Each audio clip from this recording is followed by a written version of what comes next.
Hello लोगोफोर, नोंथांमोननि गेजेराव आरो आं मोनसे गोदान भिडिअ लानानै फैबावबाय।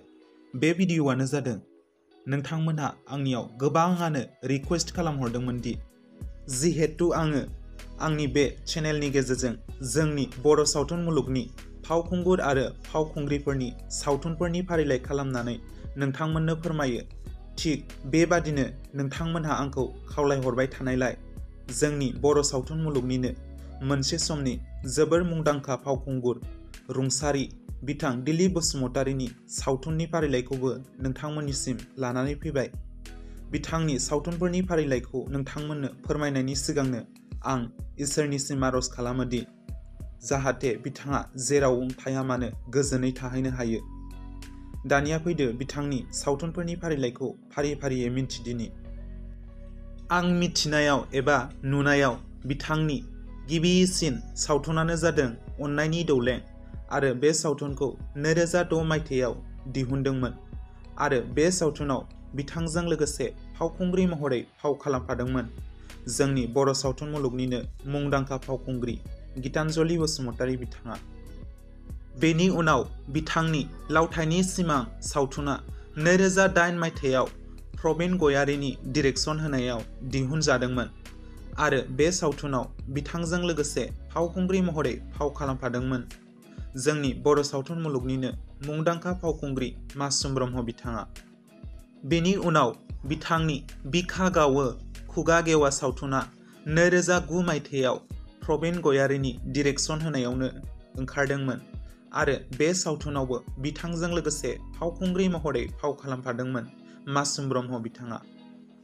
बिनि उनाव बिथांनि जोबोर मुंदांखा जानो हानाय बर' सावथुन हाजो खर'नि सिख्ला सावथुना 2009 मायथाइयाव प्रबिन गयारी बिथांनि डिरेक्सन होनायाव दिहुनजादोंमोन आरो बे सावथुनाव बिथांजों लोगोसे फावखुंग्रि महरै फाव खालामफादोंमोन सबिताया।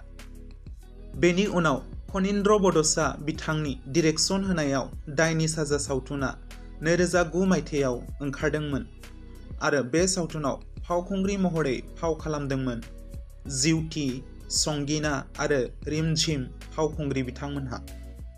बेनि उनाव बिथांनि खालाव खासाव सावथुना 2010 मायथाइयाव ओंखारदोंमोन आरो बे सावथुनाव फावखुंग्रि महरै फाव खालामदोंमोन संगिना ब्रह्म बिथाङा। बेनि उनाव बिथांनि सिमां ए टेल अफ लाइफ बर' सावथुना 2010 मायथाइयाव दीपक कुमार रामसियारि बिथांनि डिरेक्सन होनायाव दिहुनजादोंमोन आरो बे सावथुनाव फावखुंग्रि महरै फाव खालामदोंमोन मासुम ब्रह्म आरो रिमझिम फावखुंग्रि बिथांमोनहा। आरो बेनि उनाव बिथांनि गोरबोनि मोदै बर' सावथुना 2012 मायथाइयाव दिहुनजादोंमोन आरो बे सावथुनाव बिथांजों लोगोसे फावखुंग्रि महरै फाव खालामफादोंमोन संगिना ब्रह्म आरो रन्जना बसुमतारी बिथांमोनहा।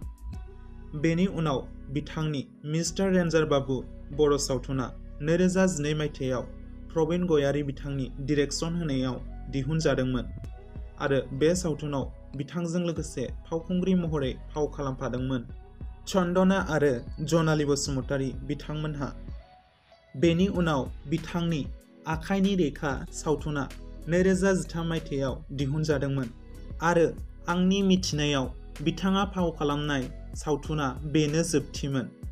बेनि अनगायैबो बिथाङा फाव खालामनाय सावथुनफोरनि फारिलाइ खालामनाया बबेबा थालांदोंब्ला नोंथांमोनहा आंनो कमेन्टनि गेजेरजों फोरमायहरब्लानो जाबाय।